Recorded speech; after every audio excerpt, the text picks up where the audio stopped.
નમસ્કાર વિદ્યાર્થી મિત્રો. ક્યારે એવો વિચાર આવ્યો છે કે આપણે જે દુનિયામાં રહીએ છીએ એ બને છે કેવી રીતે? મતલબ આપણે જે કપડાં પહેરીએ છીએ, જે ફોન વાપરીએ છીએ કે જે બાઇક ચલાવીએ છીએ, એ બધું ક્યાંથી આવતું હશે?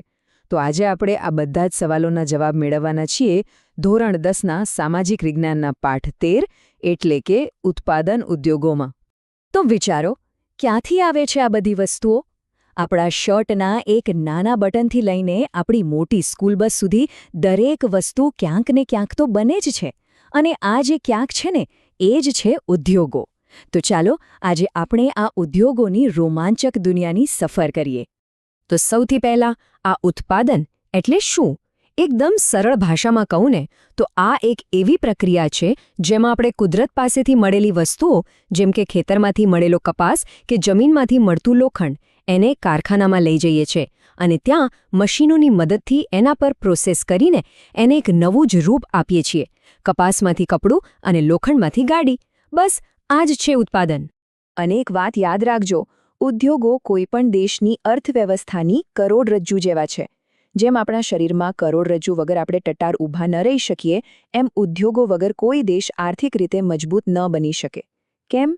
કારણ કે ઉદ્યોગો લાખો લોકોને નોકરી આપે છે, નવી નવી વસ્તુઓ બનાવે છે અને દેશને આગળ વધારે છે. તો આપણી આજની સફરમાં આપણે શું શું જોવાના છીએ? જુઓ, આપણે પહેલા ઉદ્યોગોના બે મુખ્ય પ્રકારો એટલે કે ખેતી અને ખનિજ પર આધાર રાખતા ઉદ્યોગોને એકદમ નજીકથી સમજીશું. પછી આપણે એ પણ જોઈશું કે આ ઉદ્યોગો આપણા પર્યાવરણ પર શું અસર કરે છે. અને હા, છેલ્લે પરીક્ષાની તૈયારી માટે થોડું રિવિઝન પણ કરીશું. ચાલો તો આપણી સફરના પહેલા પડાવ પર જઈએ, કૃષિ આધારિત ઉદ્યોગો. આ તો નામ પરથી જ ખબર પડી જાય એવું છે, ખરું ને? આ એવા ઉદ્યોગો છે જે પોતાના કાચા માલ માટે સીધા જ ખેતી પર આધાર રાખે છે. જેમ કે કપાસમાંથી કપડું બનાવવું, શણમાંથી કોથળા બનાવવા અને શેરડીમાંથી મીઠી મજાની ખાંડ બનાવવી. આ બધા એના બેસ્ટ ઉદાહરણો છે. જરા આ નકશા પર નજર કરો. આ છે ભારતમાં સુતરાઉ કાપડ ઉદ્યોગના મુખ્ય મથકો. તમે જોશો કે ગુજરાત અને મહારાષ્ટ્રમાં સૌથી વધુ મિલો છે. કેમ? કારણ કે ત્યાં કપાસનું ઉત્પાદન બહુ મોટા પ્રમાણમાં થાય છે. આના પરથી સમજાય છે કે ભૂગોળ અને ઉદ્યોગ બંને એકબીજા સાથે કેટલા જોડાયેલા છે. અને આ શહેરોની તો વાત જ શું કરવી! આપણું અમદાવાદ, જેને પૂર્વનું માન્ચેસ્ટર અને ડેનિમ સિટી ઓફ ઇન્ડિયા જેવા મોટા મોટા નામ મળ્યા છે. અને હા, એ પણ યાદ રાખજો કે ભારતની પહેલી સફળ સુતરાઉ કાપડની મિલ વર્ષ 1854માં મુંબઈમાં શરૂ થઈ હતી. આ સિવાય સુરત, કોઇમ્બતુર અને કાનપુર પણ આ ઉદ્યોગના મોટા ખેલાડીઓ છે. સુતરાઉ કાપડ પછી આવે છે શણ અને ખાંડ ઉદ્યોગ. શણ ઉદ્યોગનું મુખ્ય કેન્દ્ર પશ્ચિમ બંગાળ છે, કારણ કે ત્યાં શણનું ઉત્પાદન મબલખ થાય છે. અને ખાંડ ઉદ્યોગ એ તો શેરડી વગર ચાલે જ નહીં. અને હા, ખાંડ ઉદ્યોગ એ મોસમી ઉદ્યોગ છે. મતલબ કે એ આખું વર્ષ નથી ચાલતો, કારણ કે શેરડીની પણ એક સિઝન હોય છે. સારું, તો ખેતીવાડીની દુનિયામાંથી બહાર નીકળીને હવે આપણે જમીનની અંદર ડૂક્યું કરીએ. હવે વારો છે ખનિજ આધારિત ઉદ્યોગોનો. આ એવા ઉદ્યોગો છે જે જમીનમાંથી ખોદીને કાઢવામાં આવતા ખનિજો પર ચાલે છે, જેમ કે લોખંડ પોલાદ, એલ્યુમિનિયમ, તાંબુ અને સિમેન્ટ. લોખંડ પોલાદ વગરની દુનિયાની કલ્પના કરી શકો છો?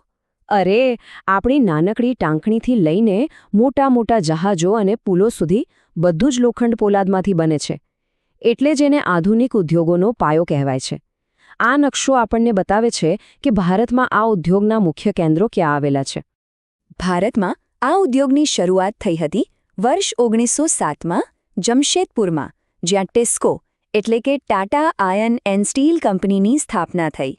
આજે ભિલાઈ, દુર્ગાપુર અને રાઉરકેલા જેવા શહેરો પણ સ્ટીલના ઉત્પાદનમાં ખૂબ આગળ છે. અને આ મોટાભાગના સરકારી કારખાનાઓનું સંચાલન સેલ એટલે કે steel authority of India limited કરે છે. હવે વાત કરીએ બે સુપરસ્ટાર ધાતુઓની. એક છે એલ્યુમિનિયમ, જે બોક્સાઇટમાંથી બને છે. એ એટલું હલકું અને મજબૂત હોય છે કે એમાંથી વિમાન અને ટ્રેનના ડબ્બા પણ બને છે. અને બીજું છે તાંબુ. તાંબુ તો જાણે વીજળીનો પાક્કો દોસ્ત છે. આપણા ઘરના વાયરમાં, ફ્રિજમાં, એસીમાં બધે જ તાંબાનો ઉપયોગ થાય છે. અને હવે એક એવી વાત જેના પર આપણે સૌ ગર્વ કરી શકીએ, ખબર છે? સિમેન્ટના ઉત્પાદનમાં આપણો દેશ ભારત ચીન પછી આખી દુનિયામાં બીજા નંબરે છે. આપણા દેશમાં જે મોટા મોટા મકાનો, પુલો અને રસ્તાઓ બની રહ્યા છે એ બધામાં સિમેન્ટનો કેટલો મોટો ફાળો છે એ તો આપણે સૌ જાણીએ છીએ. તો કૃષિ અને ખનિજ આધારિત ઉદ્યોગો તો આપણે જોયા, પણ આપણું આધુનિક જીવન તો બીજા ઘણા ઉદ્યોગો પર ટકેલું છે. એ પણ એટલા જ મહત્વના છે. ચાલો એમના વિશે પણ થોડું જાણી લઈએ. પરિવહન ઉદ્યોગ એટલે કે ટ્રાન્સપોર્ટ ઇન્ડસ્ટ્રી. રેલવેના એન્જિન અને ડબ્બા, રસ્તા પર દોડતી બસ અને ટ્રક અને દરિયામાં તરતા મોટા મોટા જહાજો, આ બધું જ આ ઉદ્યોગમાં બને છે. અને બીજો છે ઇલેક્ટ્રોનિક ઉદ્યોગ. એના વગર તો હવે ચાલે જ નહીં. ટીવી, ફોન, કમ્પ્યુટર આ બધું જ એની દેન છે. અને હા, ભારતની સિલિકોન વેલી એટલે કયું શહેર? બરાબર, બેંગલુરુ. આ ભૂલતા નહીં. અત્યાર સુધી આપણે ઉદ્યોગોના ફાયદા અને વિકાસની વાત કરી. પણ કહેવાય છે ને કે દરેક સિક્કાની બે બાજુ હોય છે. ઉદ્યોગોના વિકાસની સાથે એક મોટો પડકાર પણ આવે છે, અને એ છે ઔદ્યોગિક પ્રદૂષણ, જે આપણા પર્યાવરણ માટે એક મોટો ખતરો છે. ઉદ્યોગો મુખ્યત્વે 4 રીતે પ્રદૂષણ ફેલાવે છે.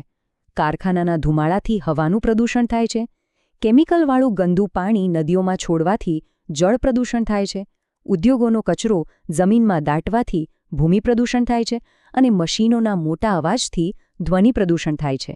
આ ચારેય પ્રદૂષણ આપણા સ્વાસ્થ્ય અને પર્યાવરણ માટે ખૂબ જ નુકસાનકારક છે. તો હવે સવાલ એ છે કે આને રોકવા માટે આપણે શું કરી શકીએ? સૌથી પહેલાં તો ઉદ્યોગો સ્થાપતી વખતે યોગ્ય આયોજન કરવું જોઈએ. સારી ગુણવત્તાવાળા બળતણનો ઉપયોગ કરવો જોઈએ, જેથી ઓછો ધુમાડો નીકળે. ધુમાડાને ફિલ્ટર કરીને શુદ્ધ કર્યા પછી જ હવામાં છોડવો જોઈએ, અને ગંદા પાણી પર ટ્રીટમેન્ટ કરીને એને શુદ્ધ કર્યા પછી જ નદીમાં છોડવું જોઈએ અથવા ફરીથી વાપરવું જોઈએ. તો આ સાથે આપણે આ પાઠના બધા જ મહત્વના મુદ્દાઓ સમજી લીધા. હવે એ જોવાનો સમય છે કે આપણને કેટલું યાદ રહ્યું. તો શું તમે તૈયાર છો એક નાનકડી ક્વિઝ માટે? ચાલો જોઈએ. ચાલો, પહેલો સવાલ. પૂર્વનું મેન્ચેસ્ટર કયું શહેર છે? વિચારો. સાચો જવાબ છે અમદાવાદ. બીજો સવાલ. લોખંડ પોલાદનું પહેલું કારખાનું ક્યાં સ્થાપાયું હતું? જમશેદપુરમાં. ત્રીજો સવાલ. સિમેન્ટના ઉત્પાદનમાં ભારતનું સ્થાન કયું છે? બીજું. અને છેલ્લો સવાલ. ભારતની સિલિકોન વેલી કોને કહેવાય છે? બેંગલુરુને. વાહ, ખૂબ સરસ. હવે આ થોડા પ્રશ્નો છે જેના પર તમારે ઘરે શાંતિથી વિચારવાનું છે અને જવાબ લખવાનો પ્રયત્ન કરવાનો છે. જેમ કે કૃષિ આધારિત ઉદ્યોગોના 4 ઉદાહરણો કયા છે, કે પછી પ્રદૂષણ રોકવાના ઉપાયો કયા છે. આ પ્રશ્નોના જવાબ લખવાથી તમને આ પાઠ વધુ સારી રીતે સમજાશે અને પરીક્ષાની તૈયારી પણ એકદમ પાકી થઈ જશે. તો મિત્રો, આજે આપણે ઉદ્યોગોની આખી દુનિયાની સફર કરી.